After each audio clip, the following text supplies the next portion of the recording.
Keith, we live. Oh, man, y'all got to do a better job of bringing me in. Good morning. Welcome to Community Voice. I said I see you back there pushing buttons and pointing, and I'm going like, are they ever going to let me come on? Good morning. Welcome to Community Voice. I'm your host, Keith Parris. I want to thank everybody for joining us this morning. What's up, Clark Kent? Who you with? Hey, man, I'm trying to be with the people, I see right out, stepped out for a moment. You know, is there no shame? Is there no shame? No shame. Yeah, man. Rhonda told me when I was having my MRI, there is no shame where you go after a gimp. I mean, come on, man. Y'all can do better than that. So you know what, Keith? Though you got to get Clark, because Clark said all you do is pick up your phone and say hello, goodbye. He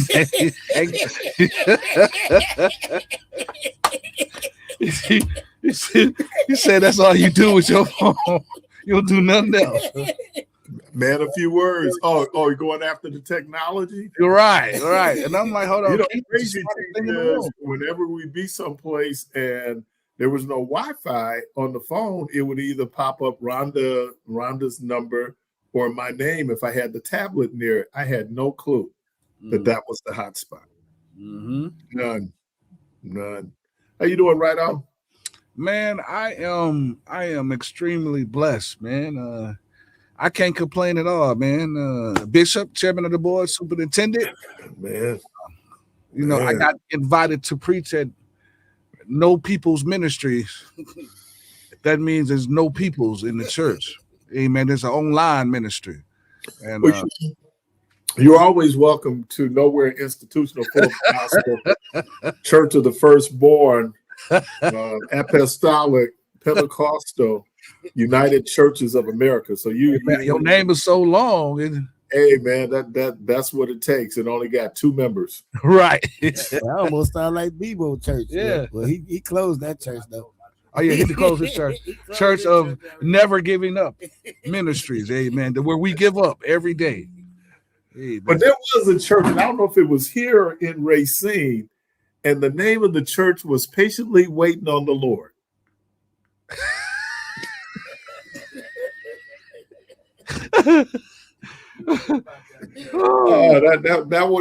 That would caught me. You know, it's always funny how, you know, if you look at the genesis of how churches get their names, yeah, and it would be real interesting to ask the founder, why did you pick that name?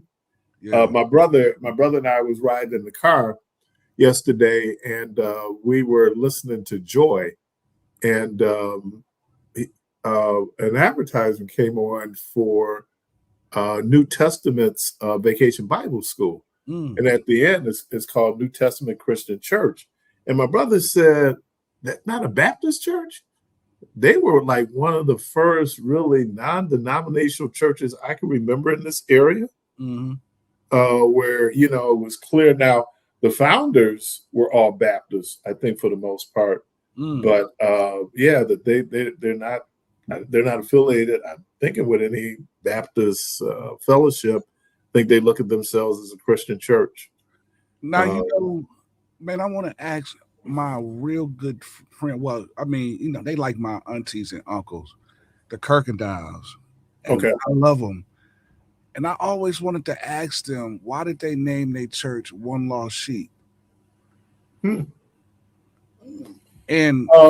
I just wonder to this day, have they ever found that sheep that was lost? Yeah, but did Jesus say that you leave the 99 and look for the one lost sheep? One lost sheep. Yeah, so kind of, I can see that as evangelism, missionary outreach. Yeah, you know, where you can look at that. Yeah, some of them are you know, like, you know, you be First Baptist, or, you know, I mean, it's really how you get your name. I love Metropolitan because it was, I think that word metro means that you're basically drawing people from everywhere. And so that name, or Calvary, obviously, you know, so yeah, people how they come up with the names of these churches a lot of times is theologically and biblically creative, if I can put it that way. Hey, let us do our, man, you know what? He got Sunday I told them that, I'm always fascinated with the backstory, right? Like you see, I was talking about how in Greek theology, philosophy, there's something called Chronos. That's where we get the word chronicle, where numbers, dates, days, that's chronicles. Kairos is more the essence of what happens within those numbers, those dates, those days. And so our spotlight artist today is Oren Juice Jones. OJ. Oren Juice Jones. Now, and his government name is Oren, O-R-A-N. But, probably one of the greatest one-hit wonders of all time. Yes, you looking at him. Look at this brother. Yeah, look at her. He get ready to take that coat. Look. For those of you on Facebook, those on Facebook and YouTube, he get ready to snatch that coat she's wearing. That coat. Yeah, man. He wore it out. But man, I was fascinated talking about his backstory, his biography. Okay, so Oren was born in Houston, Texas, May 28, 1957, but he was raised in Harlem, New York. Now, this is what's crazy. He graduated from the United States Naval Academy in 1981. Ooh, wow. So he was out in Maryland when I was in Maryland. Jones served as a sniper officer in the Marine Corps before becoming a musician. Jones was the first musician signed to OBR Records, a subsidiary of Def Jam, which is now part of Universal Music Group. His hit song, and I thought this song was in the 70s. I didn't realize it was in the 80s. The Rain became a hit in 1986, peaking at number 9 on the Billboard Hot 100. And then he came up with some songs.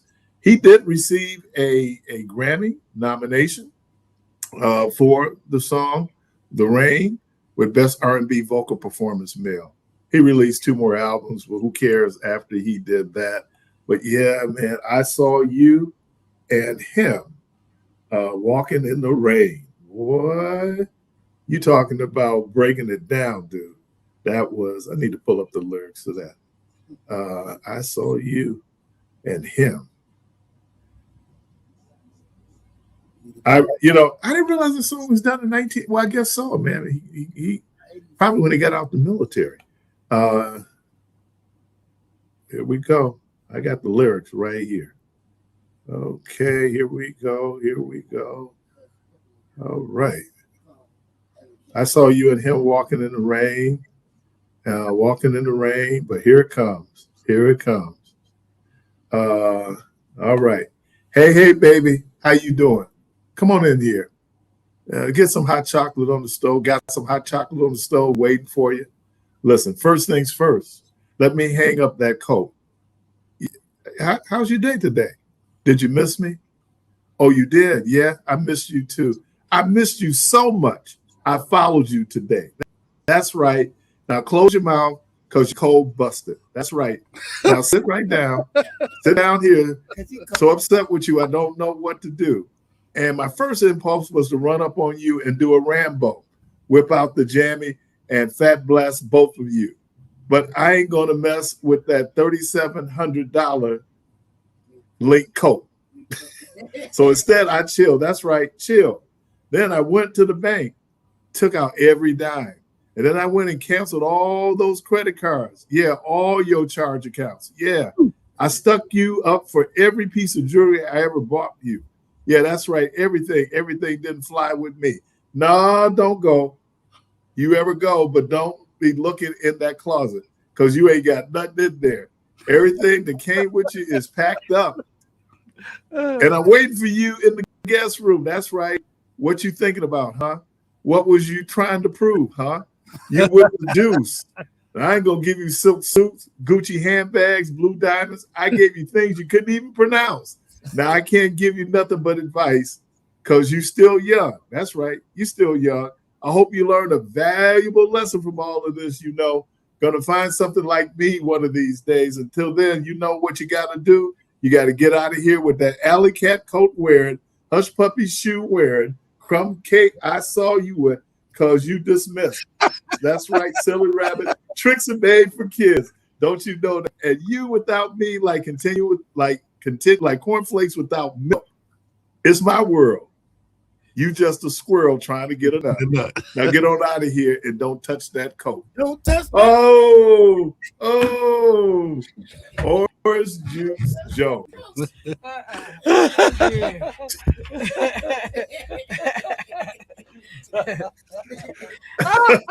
That's your feature. Because it sounded a little personal.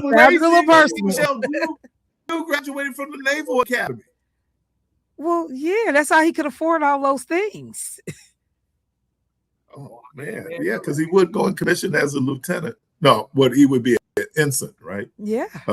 That's low Lincoln. Yeah. So he was out there when I was out there. Mm-hmm. Yeah. So did you call Lakeisha and tell her you were going to be featuring her guy? Oh, is that her guy? Love that. She will call in here and sing that whole song. Oh my God. It is. Everybody talk about rap, but this is like the first like diss. Oh yeah. My God. I mean, he wore it out, man. And I forgot about this song. And me and Rhonda was in Miami, and this dude started playing. I'm going, dude, that's a gem. He's a one-hit wonder, but that's a great one, man. The video, though, it takes the video.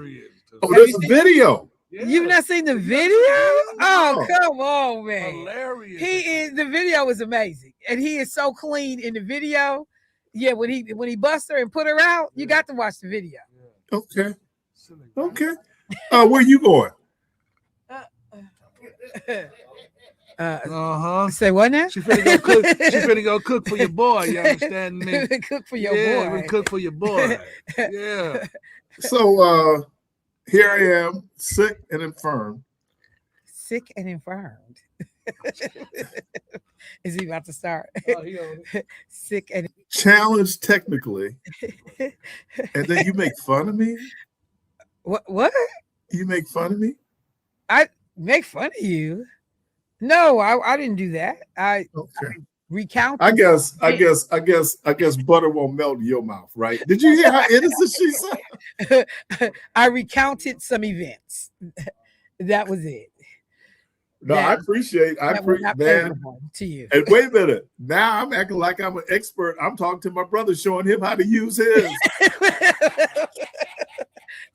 That's what Black folks do. Yeah, that's what you do. Like I've been doing it all the time. You learned something 2 days 5 minutes ago, and then now, you the subject matter. Yeah, it was. I didn't know you had brought it up. I ran into some people, and they said, "Oh, thank you for hooking up Keith." I was like, "Oh, he said something about it on the air." So I didn't know you had brought it up because I wasn't gonna bring it up. Yeah, because I didn't even and man, all these years I've been looking at it and had no clue. Hello, goodbye. But you heard what Jermaine and Clark said. No, it wasn't Jermaine. That all you use your phone for is hello and goodbye. That was Clark. Like actually I got a lot of apps on my phone. So well, but just like even without the apps, just like I was talking to Lakeisha last night, and she was trying to scan a document, and the person told her, like, scan it from your phone, man. And she was like, huh? So then I'm watching her try to scan and then email it. I'm like, you can do that all from your phone, Keisha. Mm-hmm. You don't have to. So all y'all. Stone Age. Oh, I know all about it. What you say? Stone Age? You said Fred. But but right now do you use a tablet when you're playing? Yep. I use a tablet or my laptop. So I run sounds through my laptop or through my tablet, and I hook it up to my keyboard. I USB. I'm good. Okay. He doesn't know what USB is. What channel was that? Right. USB is on channel 93. WB. Let me do this real quickly, and I didn't send it. I didn't do a tape, but I don't know. there's some of us, and even my wife she kind of threw it in my face. There's some of us who are Lindsay Slater fans. When Lindsay Slater was at WISN Channel 12. Yeah, Channel 12. And so she left. She left. When? Dude, Lindsay's been gone since kind of maybe March, maybe a little bit before that. Well, beginning of the year. I mean, I haven't watched Channel 12 in a while because I'm normally stuck on 6, or I might watch like Spectrum every now and again, but 6 is my go-to every morning, man. Yeah, but a whole lot of brothers love Lindsay Slater, and Lindsay Slater literally had a following, and so she had a dispute with the station. Basically, they parted ways. She was able to get a lawyer and go in and pretty much knock out the non-compete clause in her contract, and now she's at WTMJ. She's on Channel 4. I think yesterday was her first day. Now here's the killer: those of us with AT&T, we can't see her because there's an issue with what's that deal? Yeah. So the package. Yeah. So anyway, what time is it? Oh man, we're up on a break. It's time for a break. Yeah. All right, hey y'all listening to Community Voice, and again, our Black Music Month spotlight artist is no other than Oren Juice Jones, a proud squid, as we used to call him, down in Maryland. That they're the Naval Academy. Man, people have some interesting stories, dude. Yeah. All right, we're gonna take a quick break, and we'll be right back.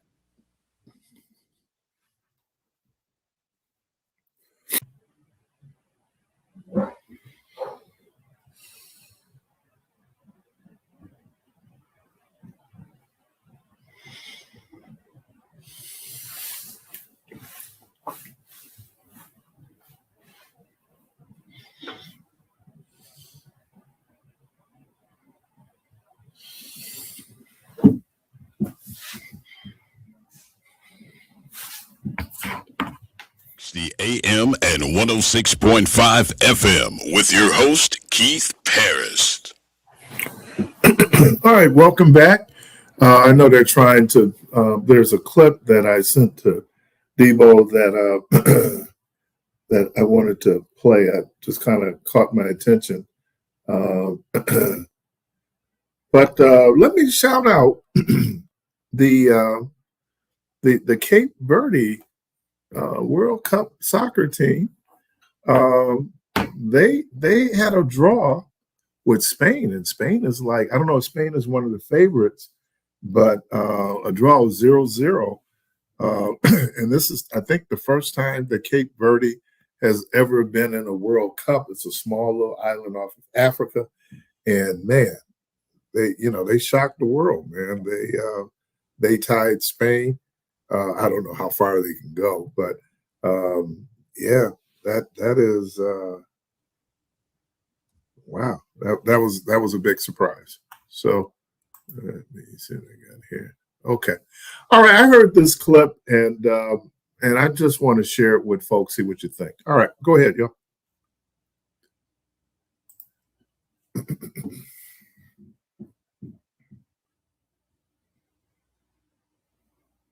Can we hear it?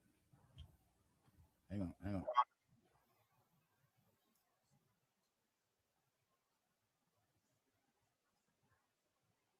We okay?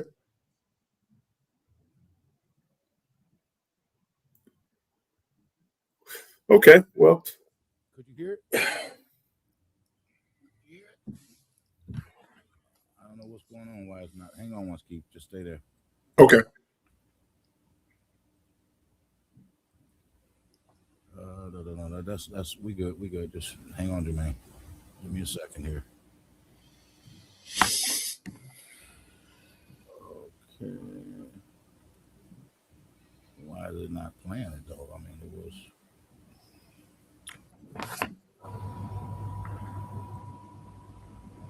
You need me to start tap dancing? Nope.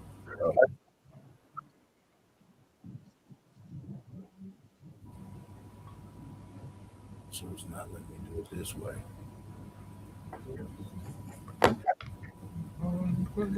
Tell Keith it's not letting me control it that way. You said, Hey, but Debo, Yes. I sent you another one, another link. I don't know if it's come through yet. Okay, I'll send it. I'll send it to you. All right. Okay. Hey, people were talking. Was talking about this this UFC fighter who made some real disparaging remarks.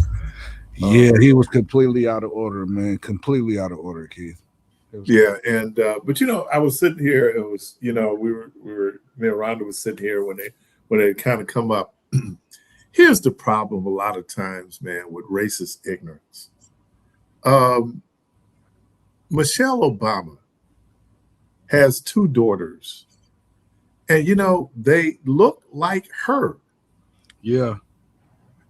Now, Meech calls in all the time and tells me that there are only 2 sexes, male and female, but that might kind of make what you're doing kind of ignorant. But yeah, that little thing. Now if she didn't have kids, you might want to go back and argue. Come on, man. That's just so ridiculous. My understanding was Trump was not pleased with it. Though he didn't come out and say anything, but he wasn't pleased with it. Okay. All right. Can you play that one? Neither one of them will allow for the audio to, if you can't hear it. I mean, we can hear it going over the radio, but it seems like you're not hearing it is why you're talking over it, or were you hearing it? Okay. All right. Well, I'll just let it go on, and then let me know in the chat when it's done.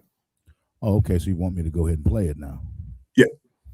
Okay. Let me pull it back up because I had gone away from it.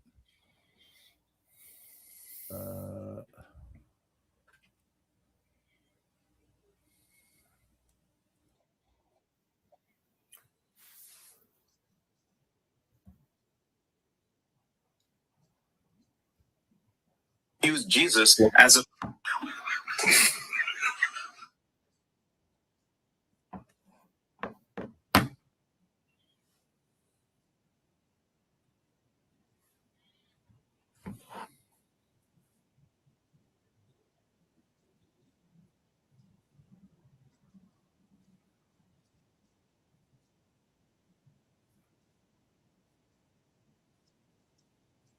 who sits here incoherently supporting an incoherent, unwinnable, illegal war in Iran. I have no problem attacking you, a man who's the religious leader of Pete Hegseth, a man who's a cosplay crusader, who's leading some type of crusade, probably you put him on, as a Secretary of Defense, getting Americans and innocent civilians killed. I wish you would be a better Christian. I wish you would open up the Bible. I wish you would meet the Jesus that I met when I went to all the way. You have your audio up? Welcome.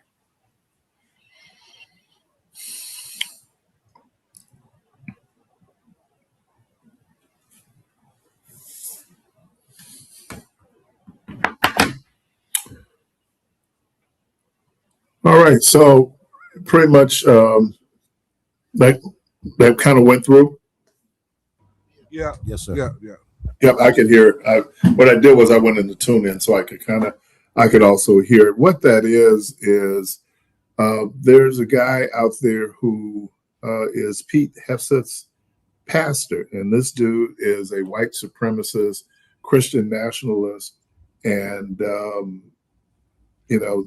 they went after him in such a way.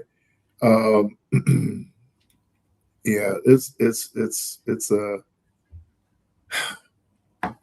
world that we live in, and there's a lot of debate going on right now about how we as Christians should really view the Bible, and what does the Bible say about some of these social issues that we're dealing with. I heard the conversation Michelle was having with Meech this morning, and Michelle asked a compelling question. Well, how are gay people hurting you?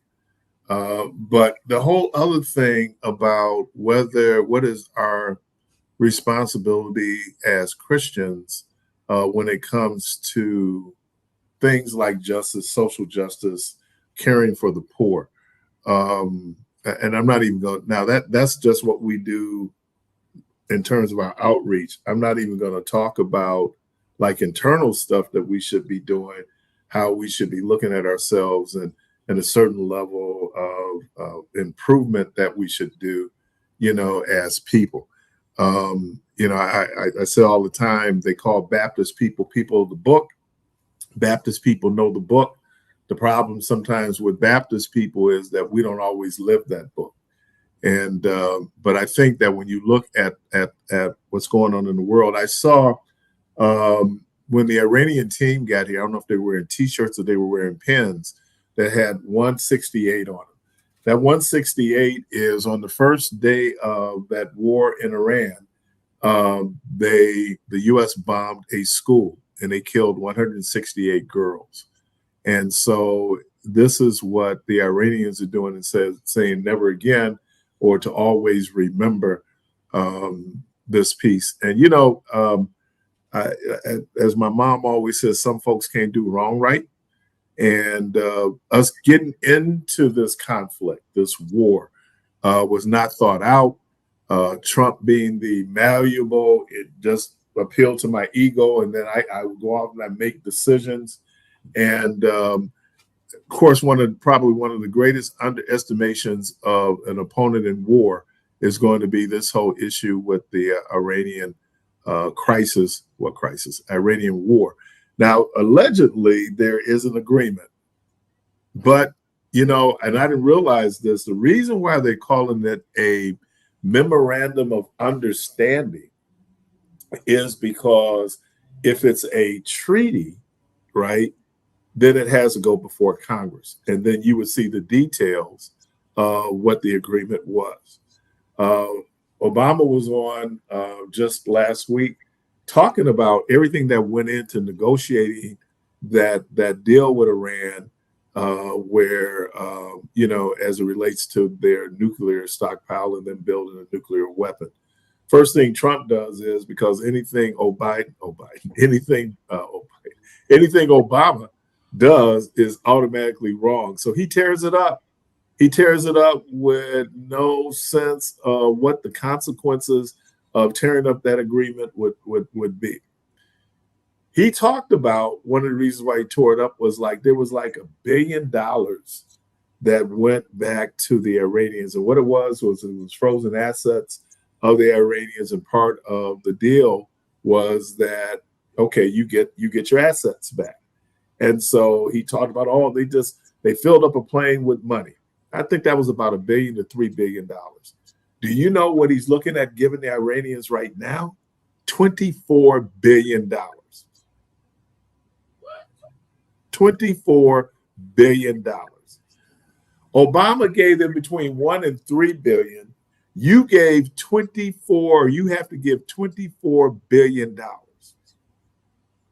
And then one of the commentators pointed out that, where he can't declare victory because when you look at it, the Iranians are first of all, they did nothing with the nuclear stockpile because they buried it so deep, the bombs couldn't even reach them. They did that. So all they have to do is dig them up.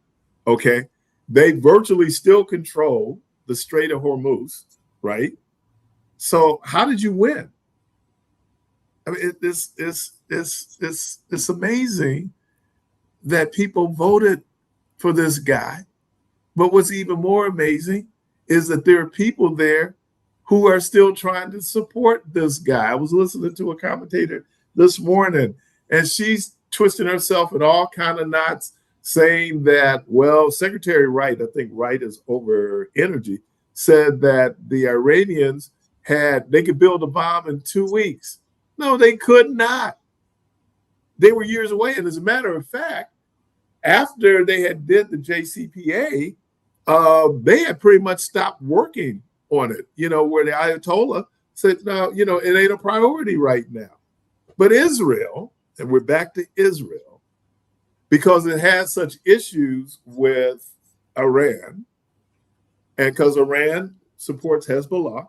Hezbollah is in Lebanon, which means that right there they're going back and forth, and you know they're bombing Lebanon right now. And part of this is, will this impact on this MOU, this memorandum of understanding between the U.S. and Iran? But here's some: Iran didn't attack anyone. Let's not get this lost. They didn't attack anyone. This was a preemptive strike by the U.S. and by the Israelis, right? To go and Trump, because again, these folks are not serious thinkers. You know, you study war, right? You study tactics and strategies. You talk about short-term, long-term consequences. If we do this, what does this mean? I said it, I've been saying it ad nauseum. Did anybody in those briefings said that, you know, they could shut down the Strait of Hormuz? And though America doesn't get its oil from there, other things that America does get come from there, i.e. fertilizer. This is planting season. Well, it's past planting season now for farmers. So the cost of fertilizer has gone up.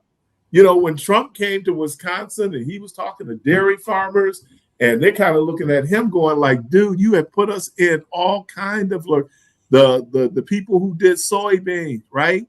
He had to sit up and do a bailout for them quietly, but then they just sit up and said, even that is not going to make up for what we lost. And then the Chinese said, you know what? We'll find other people to go and get our soybeans from. So this dude, man, is just it's like one thing after another, one thing after another. This comes up, then it's this. This comes up, then it's this. But this dude is not a serious thinker. And then he has all of these folks around him who all yes, sir, yes, sir. And they're playing to his ego, but it's really putting America in a difficult situation, right? They talked about inflation under Biden. Well, inflation dropped to 3% when Biden left office. Biden kept saying, hey, look, we're coming out of COVID. We had to pump money into the economy so the economy wouldn't fail. When you have more money in the economy, a lot of money, that means the value of money drops, but people had money in their pockets, okay?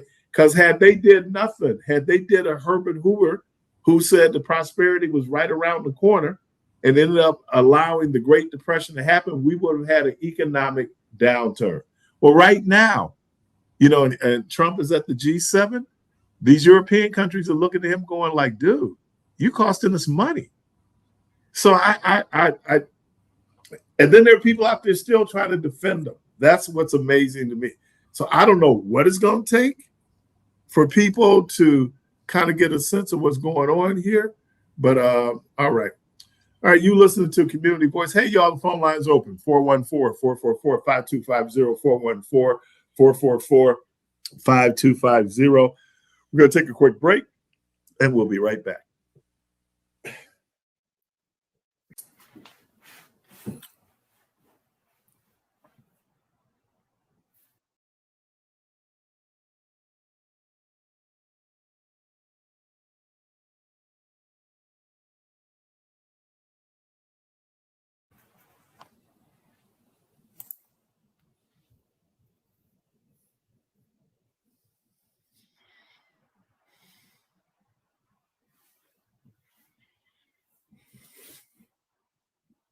Keith Parris. All right, welcome back to Community Voice. And I got a caller? Okay. Caller, welcome to the program. Hey, good morning to you, Doc. Let me turn that thing down. Hey, I was listening to you. Yeah, I was listening to you, and I was trying to figure out something. You were talking about the Iraq and why we were over there and all of this good stuff, right? Listen, man, when you analyze this thing and you see where Israel is at and what the whole deal is about, then I mean you just got to realize something, man, that these people are threats to America. Even if there wasn't any not Iranian, I'm sorry, what do you call the stuff that make nuclear bombs? How would they be a threat to America? Of Iranian. Okay, so let me say this to you now. These people have been on TV, social media, saying death to America and everything else, right? Now, I want you to understand something, that we're not going to be able to say, hey, man, if we were ever some kind of way invaded, we're not going to be able to say, hey, man, I'm American. My folks suffer too, man. Hey, dude, I'm black, man. Hey, I'm with y'all. They ain't going to want to hear that, man. Them folk is coming for America, period. It's black boys on them aircrafts, man, that's flying over there, dropping them things, man, and getting on the ground when they have to. They look at Americans as Americans. We only looking at it as black race. So when you look at when you say these things, how are they going? I mean, what are we doing? Why did they go over to Lebanon? Now, if you look in Lebanon, they just killed that boy, that man. What's his name? What's the cat name? Ali, somebody. The dude that kidnapped them soldiers over there in Iraq and had their heads cut off. Remember that in 2006 and 2007? He was responsible for that. So they just caught him. Netanyahu and them just got him over there in Lebanon. These people work together, man. So if all our life, Keith, we've been running around here hearing about Iran ever since the Shah. Remember when those Shah, they run him out of there? We've been hearing about how bad Iran is and going to do this and do that. So to get in 47 years, Meech, in 47 years, how has Iran posed a military threat to America? Maybe not directly to America, but then there's no threat. See, listen, man. Hold on. See, listen. They want to spread their ideology. Okay, and America wants to spread its ideology too. That's right. They Christianity, right? Let's just use because America doesn't capitalism, not Christianity, capitalism. Well, capitalism, but it's rooted in some kind of Christianity. Whether capitalism is not rooted in Christianity, Meech. Well, when they get through arguing and fighting with you, some kind of way they're going to revert it back to some kind of. And here's the thing, what is it now? 40 years ago, what we dealing with Iran Contra, where America used Iran to ship arms to guns and Contras in Nicaragua. Yeah. Oh, okay. So militarily, logistically, well, let me do it this way. What country in the world really would be able to would be a great military threat to America? What country in the world? Well, what do you mean, as far as proximity? Russia would be. I'm talking about effectiveness of a military operation in America. Well, brother, as you can see, they using air warfare right now, so it ain't much getting on the ground. So the closest one that could get to us real fast would be Russia. Russia's right next door to us. Okay, and that would be basically a nuclear attack, correct? Well, it wouldn't even have to be a nuclir attack. So would they be able to do a land invasion? Fire missiles over into Iran. I mean, they could fire missiles over here. Could Russia do a land invasion of America? You said a man invasion? A land invasion of America, where they actually have boots on the ground in America and then be able to control America. Could Russia do that? Well, they can't even do Ukraine. Okay. So then if Russia is our greatest threat, why is Iran a threat? Well, because it's a threat to the region, man. Israel. Do you understand? They want to get rid of Israel. Have you sat down and talked to a real radical Muslim man? Yeah, but part of that, Meech, is that there's some people in that region who do not think that Israel should exist. I mean, that's real. That's right, brother. Okay. And then I was listening to this woman talking about what happened on October the 7th, and they just came out. 78,000 Palestinians have lost their lives. 78,000. And she's talking about the 1,000 people who died on October the 7th. And I'm not trying to minimize October the 7th, but you cannot tell me that Israel's response has been proportional to her loss. 78,000. No, we know that. We know that. Israel is trying to annihilate. Hey, look here, man. Let me explain something to you. Now, if you're a preacher, right?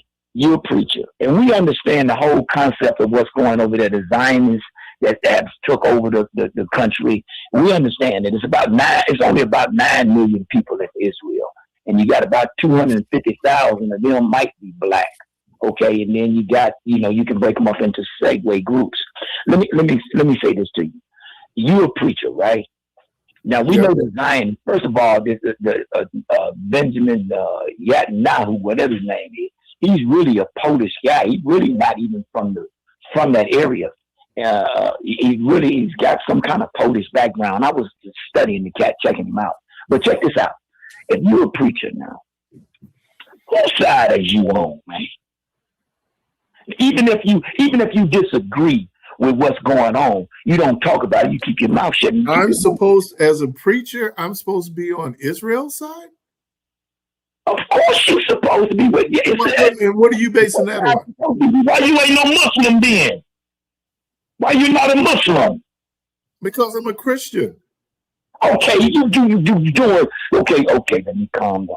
Now you said you're a Christian, but you rooting for the Muslims. The Muslims don't even have a sacrifice. No, I'm not rooting for the Muslims. Look, Iranians just happen to be Muslim, right? Like Israelis, many of them just happen to be Jewish. This is not a religious issue. This is a geopolitical issue. They're making it a religious issue, brother. They really want jihad, man. They really want to make this a real spiritual warfare, and they believe that Allah is going to be on their side. Let me explain something to you. These people don't even have a that they're ultra-religious Jewish members of the state of Israel who believes that Jehovah is on their side. I don't believe God plays favorites. And guess what? But hold on. Listen to this right here. Even the Jews that are there, they don't even have a sacrifice for their sin. Okay? Those Jews. They ain't got nothing to do with anything we talking about. Yes, it do, bro. Their religious practices, it has nothing to do with anything, man. Brother, so you telling me that these people are not fighting because of heritage, or because of Abraham? They're fighting over material. If it's Israel bombing Iran, it's because Iran has the capability to build nuclear weapons. Israel sees that as a threat to their security. Why does Israel feel threatened? Why does Iran feel threatened? Why, brother? Why? I think this goes back thousands of years. It goes back thousands of years. Huh? It goes back thousands of years. Thousands of years. That's correct. So where does it go back? But it wasn't. They weren't fighting over religion. They were fighting over land. And the people who were fighting just happen to have different religions. You know, you got to be religion as a motivator, because very few people are doing it. Now, they do it like when they talk about the expansion of Christianity, evangelical religion. Talk about the expansion of Islam, evangelical religion. Well, yeah, they expanded it, but when they expanded it, they took the land and the resources, and they did it. Now, they happen to be Christian and they happen to be Muslim. They did it in the name of God. Probably wasn't God, it was them. But it's always land. People don't fight wars over religion. They fight wars over land and resources. I get that part. Why do each one of them feel that they're entitled to that land? It could be a whole lot of reasons. No. Come on, you know, I want to hear it. You know, it can be a whole lot of reasons for the Iranians. They're still ancestral land. They're still in Mesopotamia. Now, if you're Jewish, you might then want to cite that the Bible says that land is their land. Let's get away from the Bible. Do you believe in Ishmael and Isaac? Hey, Meech, I gotta take a break, bro. You know, man, why you running from that, man? You ran all the way around. Because we gotta keep the lights on at the studio. Do you believe in Ishmael and Isaac? Do I believe in what? Ishmael and Isaac, the sons of Abraham. Okay. Why don't you do this, Meech? Why don't you hold on to after the break, all right? Hold on to after the break and give you a chance to get your little argument together. All right, we gotta go. We'll be right back. Most. We are all in to win for you. You can take that to the bank.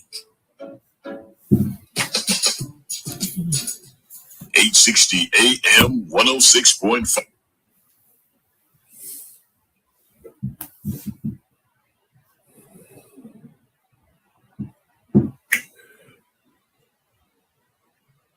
All right, welcome back. We're good?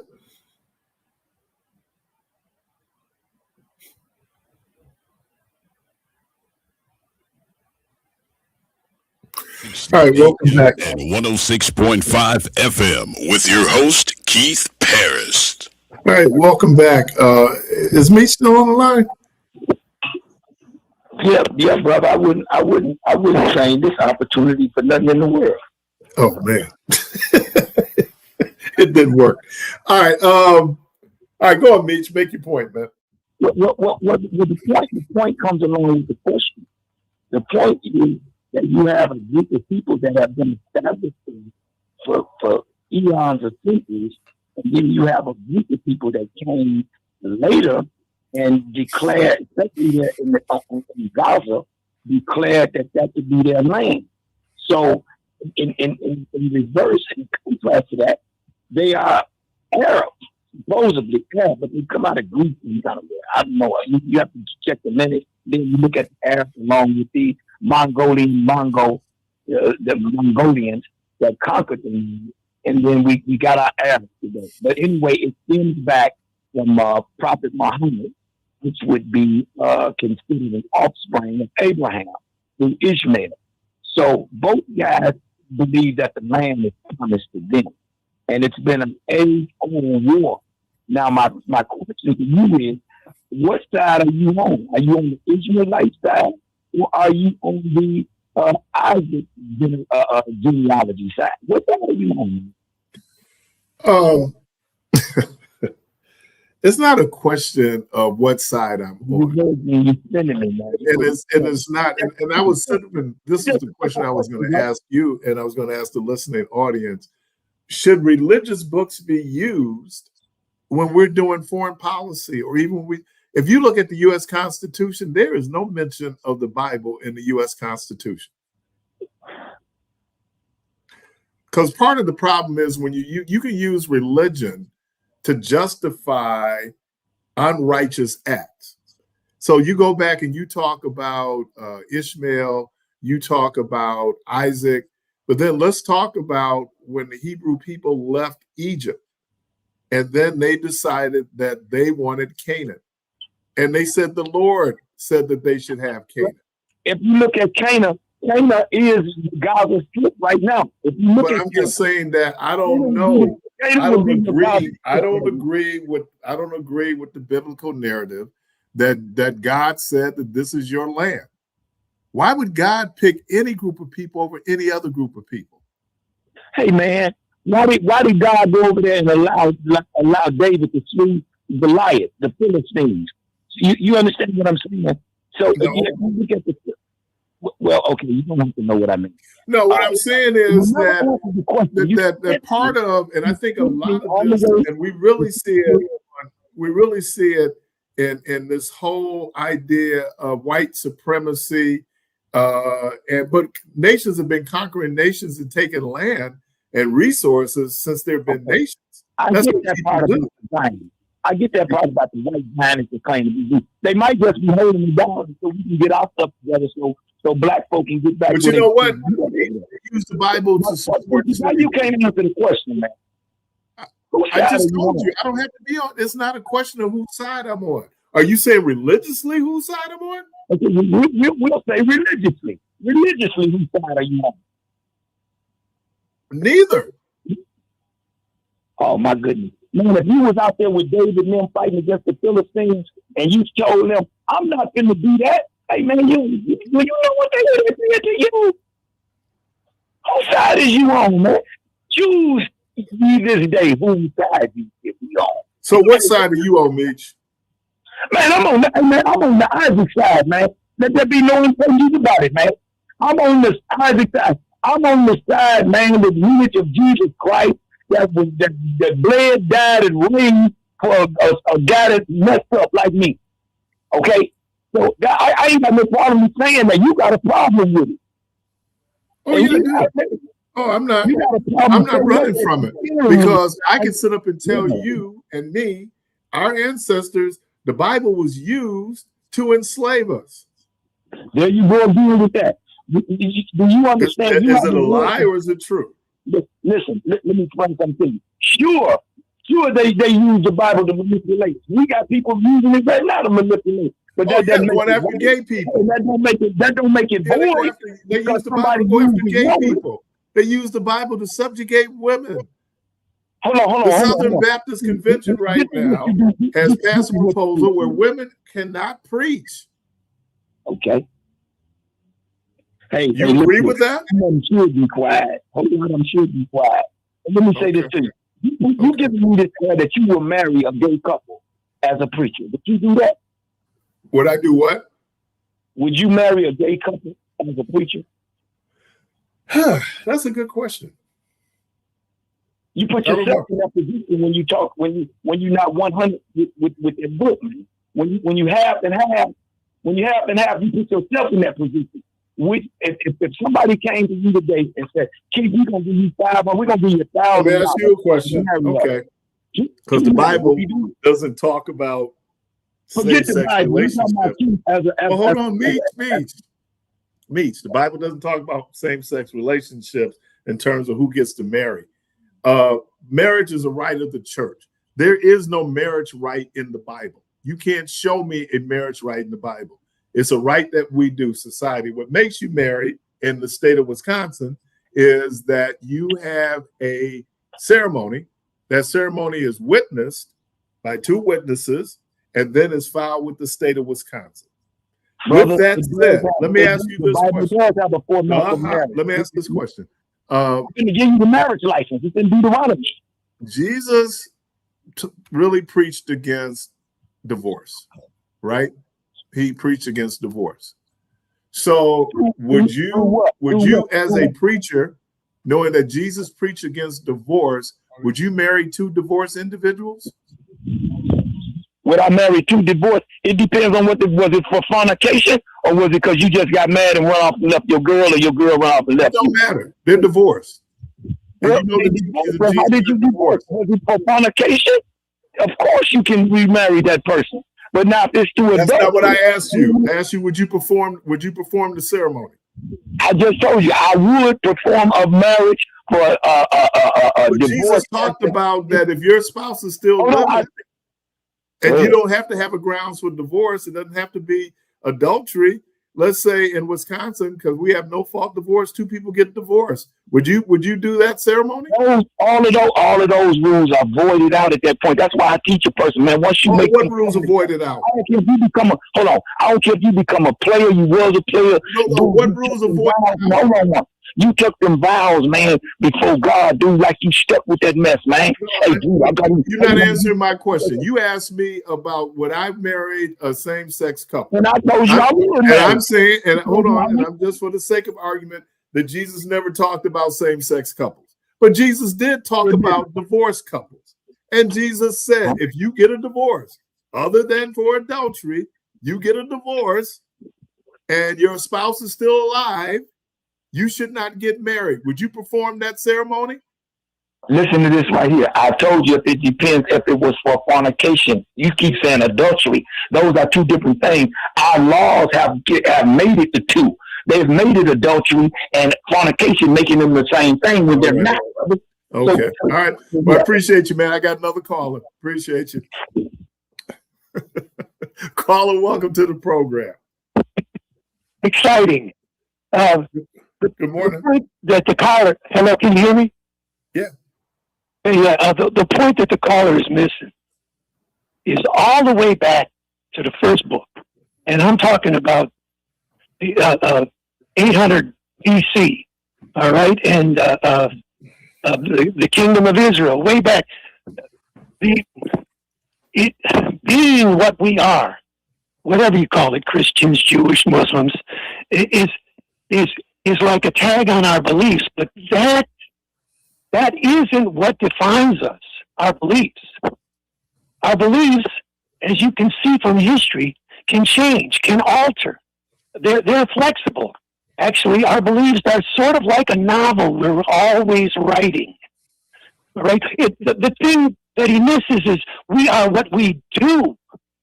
We are judged on what we do. History will tell us if this is what we're doing now is good or bad. I'm thinking bad, but like, okay. But like, what we do is what we do to each other. Should we use religion as a justification for war? No. Religion is what we believe. Once again, it's our story. It's not. Look, if we go to war, we got to know that we're killing children, we're killing women. We're like Trump is right. We're killing civilizations. All right. If we go to war, let me do this. Why don't you hold on? I need to take a break. Can you hold on to after the break? Yeah. Okay. You listen to Community Voice. We're going to take a quick break. We'll be right back.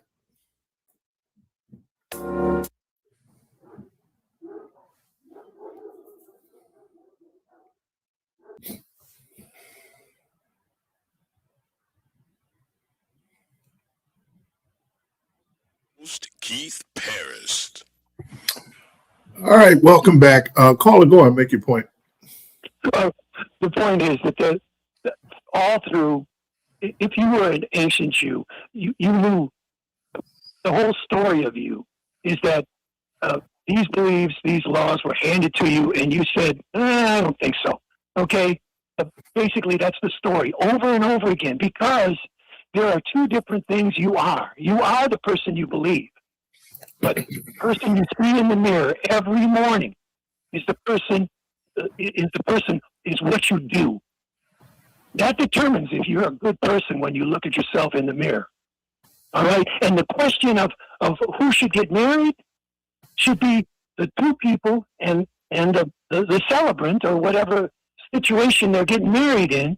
You know, I mean, they have to be the right people to get married, whether they're heterosexual, and let me tell you, heterosexuals are only 2 for 1, or 1 for 2. Okay, and homosexuals, I don't know what the statistics on there is, and transgender, whatever. The people that getting married is a thing to do every day, not what you believe.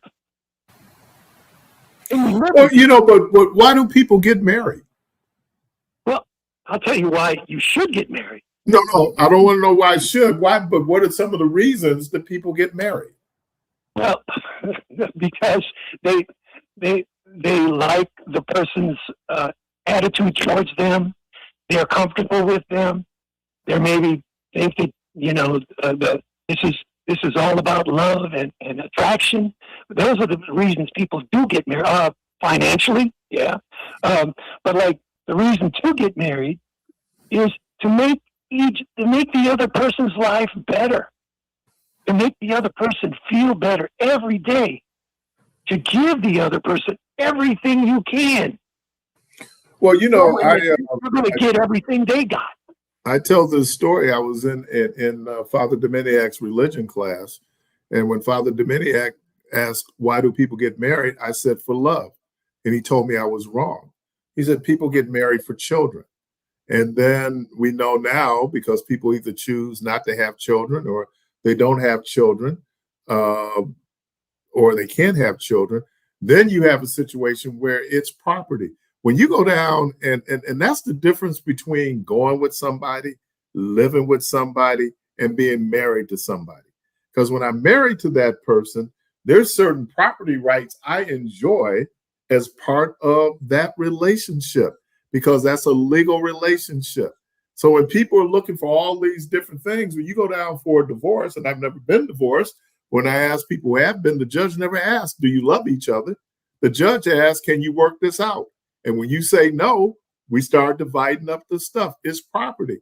And then you can't look at women today like Paul looked at women during his time.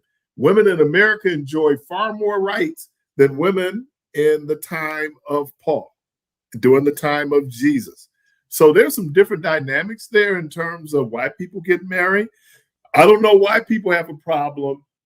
Well, I do know why people have a problem with same-sex marriage. Why do you have a problem with that? You know, because you have two incompatible people get married every day. What's the divorce rate?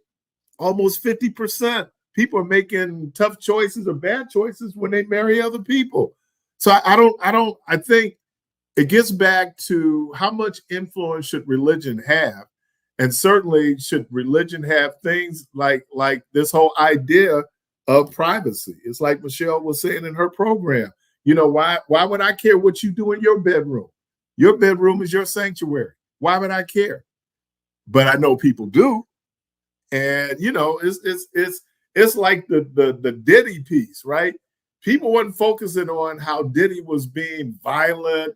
No, they focused on baby oil because that's salacious, right? That's sex. But no, this dude was violent.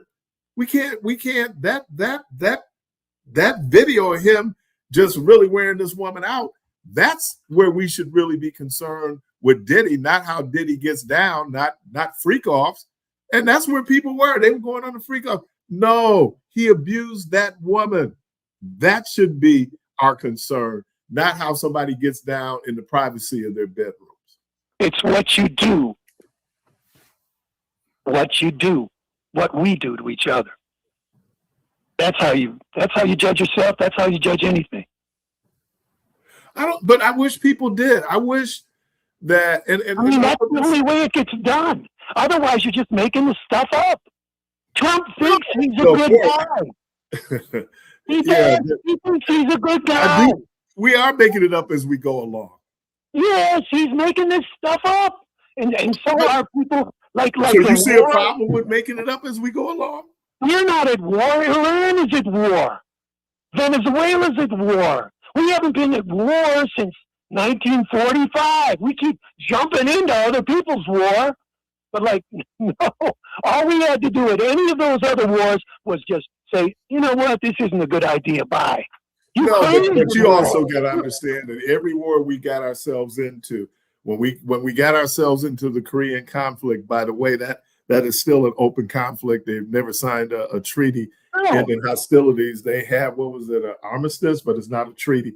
So when we got into Korea, then we got into Vietnam, and then we fast forward, and then we get into Bush and Iraq and Afghanistan. But it's all about material. It's all about our national interest. And our national interest, why were people trying to get up into Iraq? Because of the oil. They could care less about the religion of the people. That was obvious when American troops, and especially women troops, were put in Saudi Arabia. And bin Laden was offended. So we could care less about people's religion. It's about the dollar, right? If it don't make dollars, it don't make sense. And that's really true when you look at foreign policy. You had genocide in Rwanda, but because Rwanda had no real importance to America's geopolitical material thing, then 900,000 people lost their lives. But Bosnia is different because Bosnia is part of Europe, and it was part of that thing that abutted Russia. So now we need to get involved with that. So, I mean, it's always about the material. It's rarely ever about the ideal. The danger of that kind of thinking is that sooner or later, the powers that be decide that your needs will, your suffering will suit their needs. That when your neighborhood gets bombed and your girl's school gets bombed, that all of a sudden, oh, we'll make a little money here. You know, because the powers that be, they don't really care about us. Thank you. You and Michael Jackson got it right. Appreciate you, man. Let me get this next call and then I can go to break. Caller, welcome to the program. You and Mike, y'all got that one right. Good morning. Good morning. Hello. Good morning. What's happening? How you doing? Hey, how you doing? I want to ask Keith Parris and all these staff one simple question up in about basketball. Since all of y'all don't play basketball, I want to ask y'all one simple question. Can I ask you? Yes, sir. Go ahead. All right, this is it. I'd like to know this. Michael Jordan was a guard, right? Yes. What was that boy last night got the MVP for the Knicks? What he was? Who? He's a point guard, right? Yeah. Right. All right, then I want to ask you this here. When the last time you seen a point guard in the championship, left-handed, won the MVP? Oh. Have it been one? Oh. No. Good question. No. I ain't no good question. I want a good answer. I got money. I bet money, man. I bet money. Go back and see on the white side of town, on the black side of town, when was the last guard, left-handed, won an MVP in the championship? Can you tell me one? You know, the only other guard that I could think of might be Lenny Wilkins. Well, was he a guard? Tiny. Yeah, Lenny was a left-handed guard. Did he win in the big thing? Yeah. Well, actually, Gail Goodrich. In the big thing. Yeah, Gail Goodrich. He was a left-handed guard that won the NBA. But did he ever win an MVP in the NBA Finals? Oh, won the That's MVP. what I'm saying. Has he won the MVP? Final. I think Jalen Brunson is probably the first. Yeah, he's the only one. I want to know that. Give me correct answer. I want to know this here. Jalen Brunson is actually the only one. I actually looked it up. Yeah, that's what I'm trying to say. That's what I'm trying to tell people. That's history, man. Yeah. When people don't understand, he only saw. They said that's history for that boy to break, for someone to try to break. Yeah. He's the first left-handed guard to actually win the Finals MVP and a championship. That's what I'm trying to say. That's all I'm trying to say right there. Yeah. I got money on it. I done bet money on it. And hey, I'm history myself. Well, tell you what, Doc, since you got money on it, borrow me $5 when you get your check. Well, I already got it. I don't have to borrow it. All right, well, give me $5, brother. So you were down with the Knicks? I was down with the Knicks. I was down with the Spurs, but when I went up there to really make some money, I put it on the Knicks. that Brunson would be the first one. Yeah, he both. All right, man. Appreciate you. Okay, man. You look at it. Take it easy. Y'all take care. This is over Mississippi on the 2A Street. Mississippi on the 2A Street. All right, 2A. I'll talk to y'all guys later. Yes, sir. Mississippi. Don't he sound like Cedric the Entertainer playing the barbershop? Yeah, I ain't gonna be calling no grown man delicious. So his name was. No, but you know what? That is history. It is. You know that's Happiness Donut said married for property, and then he had a question mark. Married for Jesus. I don't know why people got a problem with looking over and saying, you know what, yes, people marry for property. And what I mean by that is because the law says that anything that is accumulated in the relationship property is divided 50-50. And that is true. So, I mean, that don't mean you don't love the person. Well, I'm going to tell you this, though, That's Keith. what the law said, but it don't mean it go happen. Man, I'm going to tell you this, though, brother. Now, a lot of us guys, tend to fall in love with the look of a woman and, just the persona of the woman, and you just fall for it. But then when you really, really intertwine and you locked in, then you realize, wait a minute. When I lay down next to her, what happened to the hair that was on your head? The hair that was on your head is on your dresser. Your eyelashes is in the drawer. Like, it's like, who did I intertwine with? What they got to do with property? I ain't talking about property. What I'm talking about is, I say a lot of guys, because we was talking about this whole marriage thing, and people locking in, and you married to what you see and you like it. Property. She did the same thing, right out. Hey man, listen, man. When I go to bed, man, I keep my lining straight. Okay. You know, I don't know, man. I mean, I'm just saying. One day you ain't gonna be cutting fit. Then what? We'll deal with that crossroad when we get there. And that's like 30, 40 years from now. Let me shout. Okay. Let me shout out my wife, man. My wife has been, you say you get married, and for better or for worse, sickness and health. Man, my wife has been just yeoman. Just yeoman. I'm feeling guilty now. Like, man, she shouldn't have to do all of that.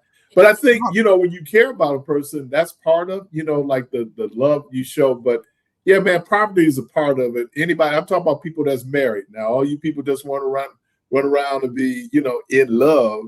No. In love. That's what it is, man. It's in lust, Keith. Okay, you call it what you want to call it. Well, no, you call it lust now. Well, I mean, I'm not saying for me. I'm talking about when you was dropping Betty by golly wow, it wasn't lust then, was it? No, but what I'm saying is for me, it's always love. It's always love. I'm talking about the people that say that again. It's always love, brother. It's love. They never asked that question. Did he go back? It's love for me. But I'm just saying, the further anti. So he fall in the hole. It's always been love. He fall in the hole every time. It's always been love. Okay. All right. Always love. Yeah, boy. Okay. Caller, welcome to the program. Caller. Hey, good morning, guys. Good morning. What's happening? Hey, I got to clear something up. Okay. I called about 2 weeks ago, and I told you about my wife had a dream that God told her to tell me something, right? Oh, right. Boy. There you go. Okay. Check this out. I tested her. Last night, I told her I had a dream, and God told me to tell her something. And she told me that God didn't tell me that. To tell her nothing. Well, was she right? No, well, yeah, she was right.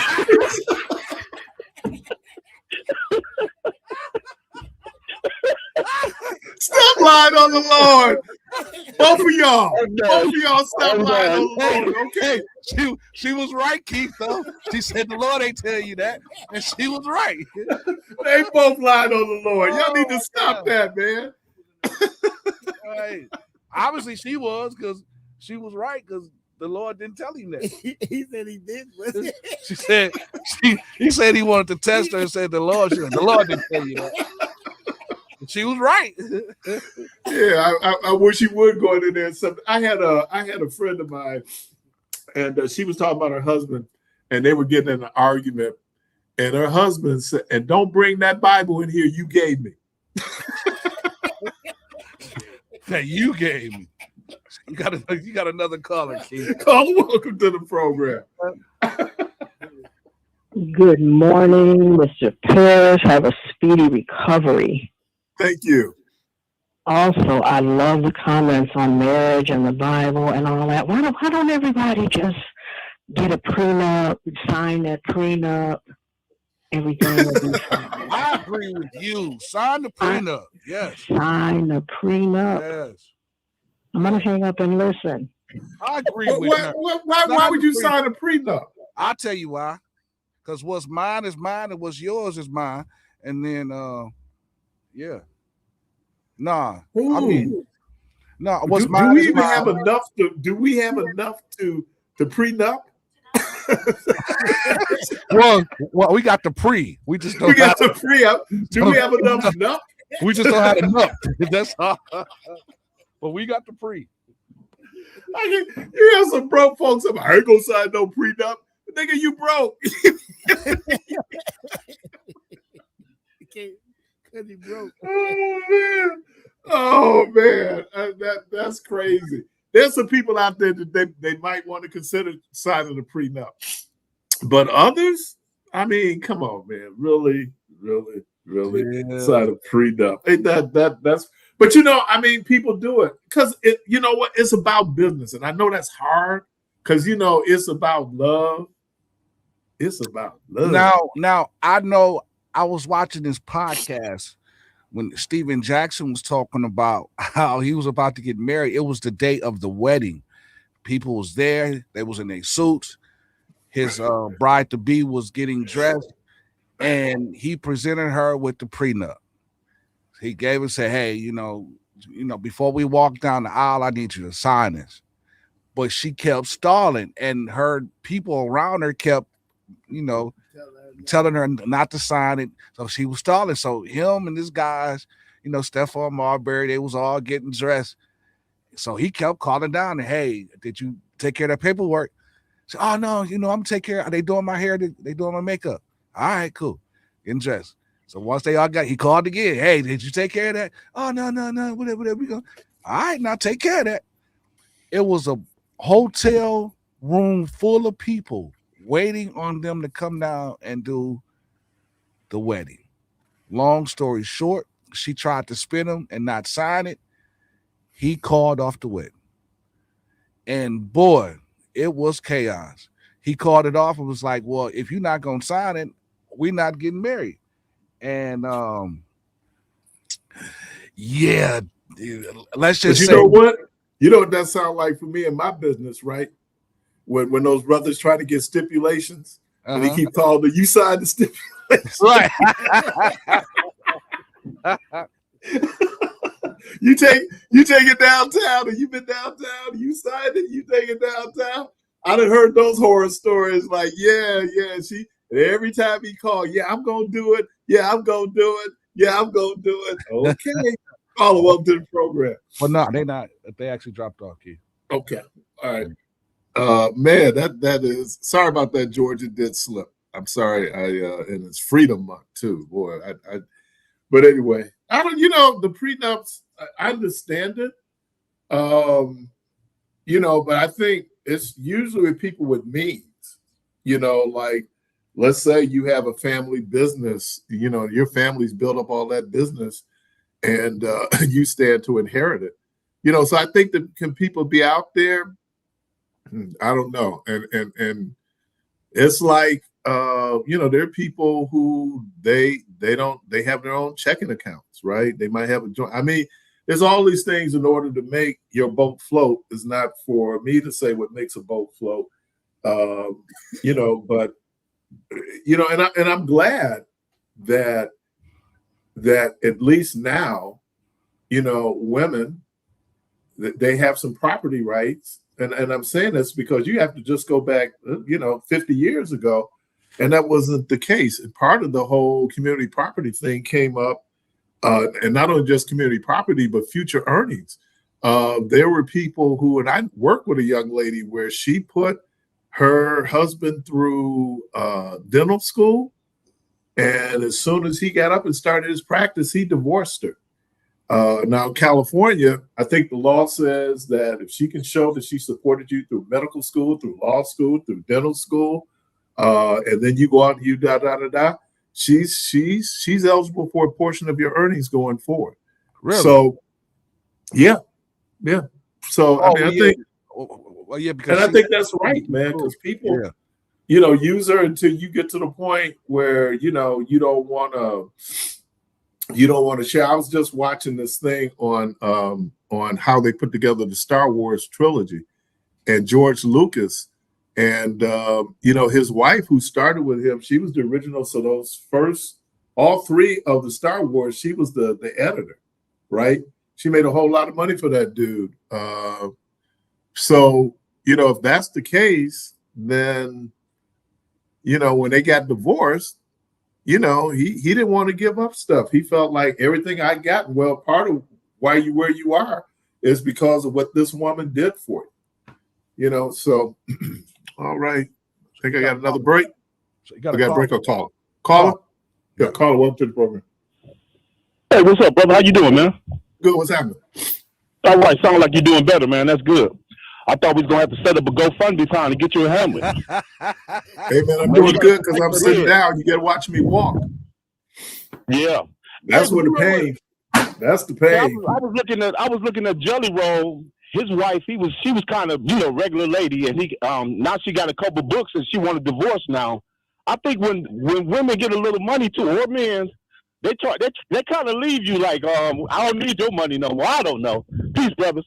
No, he got a point. He got a point. Yeah, or maybe I I don't like you anymore.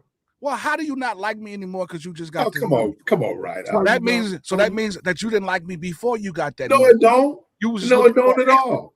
Man, listen, I just heard a story of this guy that he actually just got this job doing computer, creating software and data stuff, right? And he was going to surprise his girl, but he wanted to test her loyalty. So the job that he got, though, he was making almost like $100,000 a year. So he wanted to surprise her, but he wanted to test her loyalty. So what him and his guy did, they came up with this scheme that he told her that, he went and bought this lottery ticket, but it was a fake lottery ticket, told her that she won. So he gave her the ticket. She then turned around and say, well, she was going to go visit her mother in New York, right? So he was like, well, okay, baby, whatever, when you come back, we're just going to go get everything together, whatever. She got to New York, then texted him and said that she think that it's better for them to break up, and she don't know if she want to be with him now. She didn't know him that the ticket was fake. So he was like, oh, so you want to leave? She ended up texting her sister, telling her sister that she won some money and that she was leaving him so she could create a better life for herself. She didn't know that the ticket was fake. So when he saw that, he, then told her, hey, well, I was really surprising you. I was going to surprise you and let you know that I got this job, but I wanted to test you. And that's what happened, bro. He found out that she wasn't loyal. And he had to go through all this just to find this out. Was that Chris Brown?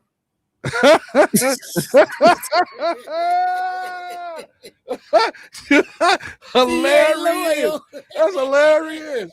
Oh no. Somebody wrote a song about that, didn't they? You want to hear it? Here you go. No, seriously, I was tripping. I was like, wow.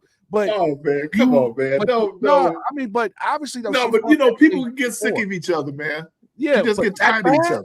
But that's whatever. When you get money, though. So when you get money and you see your life different, so now it's like, oh, I don't want to be with them. I want to be with, I want to stump with the big dogs. And found out that you was really stumping with puppies. Yeah, you upgrade. Okay. So I know I gotta get up out of here, man. Clark Kent, thank you, man. Yes. This dude is crazy. Talking about upgrade. Dude, he was terrible. He was terrible, man. What would you call it? Upgrade. A step up. A step up. What I had. You'll come up. What you gonna call it? I mean, Jesus, it's terrible. All right, hey, right out. Thank you, man. Yes, sir. Hey, Debo, thank you. Callers, we thank you. The good Lord willing, creek don't rise. Hope to talk to everybody tomorrow. And as always, go from this place in peace.